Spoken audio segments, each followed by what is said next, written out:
regarding communication 37. This is Informal resolution? Internal Resolution 37. This is being a state-run issue, I believe, that they're looking at now, reviewing down in Columbus. I understand this is just a moratorium on it, but I think before we start looking at placing moratoriums on anything, we should find out what the state's going to do with it. If they become illegal, then it'd be a moot point and not require a resolution. If they become legal and people in 180 days, people have taken their businesses and moved outside our city, we defeat our purpose. I think that the state issue would be figuring out how they're going to rule on this and what they're going to do with it.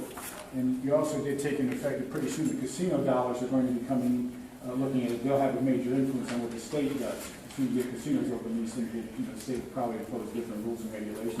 But if in fact they do become something that's viable and usable, and the state permits them, I think 180-day moratorium, if they move outside our city, we're not getting it back. And there's buildings that are vacant right now that they might move into. There's people that may be employed. There's food service people that may make dollars from it. So I think that I'd have a hard time supporting something like this until the state decides what they're going to do with it, and then we make our decision based on what after the state comes up with their solution to the problem. I think that's the point. That's our point. So Well, I can assure they're gone. you. They're gone. We'll never get them back. And the state makes them legal. They're not coming back. In the work that Councilmember Mack and I did on this, I can assure you that our constituents certainly do not want these businesses within their neighborhoods and within their city. And I would second Councilman Cole's points. I'm not sure if you've been in one of these, Councilman Hawk, but Councilman Cole and I have. These are not casino-grade establishments.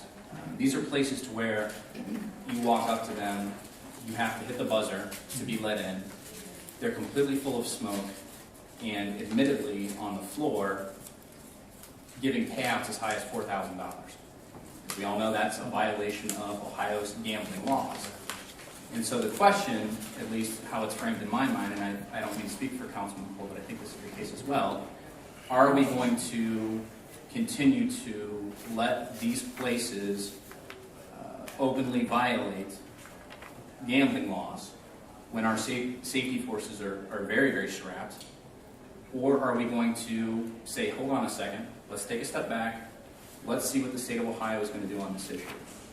I believe that we should give the General Assembly an opportunity to allow comprehensive, smart, practical regulations to be put in place instead of allowing a proliferation of these establishments. And speaking for Ward 8, which is something we don't want at this time. I'm not Just debating if I can debating add at all. I one just to wonder, if we place a moratorium on opening them, are they permitted at the current time? Are they regulated? What do they require? What permitting? How would we go about it? Well, and I think that's a great point. Yeah. Because right now, We issue no fees, we charge no fees for them, we don't do anything else, so how are we going to know if we issue this moratorium, how are we going to know if it's being enforced? What enforcement tools do we have? right now, and the way the legislation is going to be written, is that in order for a game of skill or an internet sweepstakes cafe to operate in our city, Director Rain has to license them. If this moratorium goes in place and new ones open, and of course, doesn't affect ones that are already here. These are just new ones. Yeah, I don't gamble, so I'm just asking you the question. I know. That's a good question. And I talked to Member Mack about this too. And I felt that maybe if we had it regulated similar to the liquor license are regulated, where it went per ward or to your councilman, and then you can say whether you wanted it there or not, or object to it. I think that needs to be in place somehow, some shape. Well, and I think that's a great point, Councilman West, because right now there are zero regulations. And the city of Canton can dip their toes into the water and try to regulate it, or we can do, in my mind, which is a smart move, to allow the state to jump in. And all this moratorium does is it makes sure this problem doesn't get out of control before the state of Ohio jumps in, just like they did with the Liquor Regulatory Commission. And by the way, the city of Canton's not going on alone with this. Almost every major city Akron, Cincinnati, Summit County has either a moratorium in place or has taken the other step to enact comprehensive regulations. In my view, this is the state of Ohio's fight, not necessarily. Yeah, that's what I'm saying, instead of I was fighting, that's my question. Thank you. Director Raymond, you have Yes, just from background perspective, the Attorney General just ruled in about the last 2 years that they're illegal. However, they need to be policed. What we did was we had internet cafes, we had the sweepstake cafes in the city here. Our Special Investigations Unit ran an investigation fairly long term, found everyone to be in violation of state law.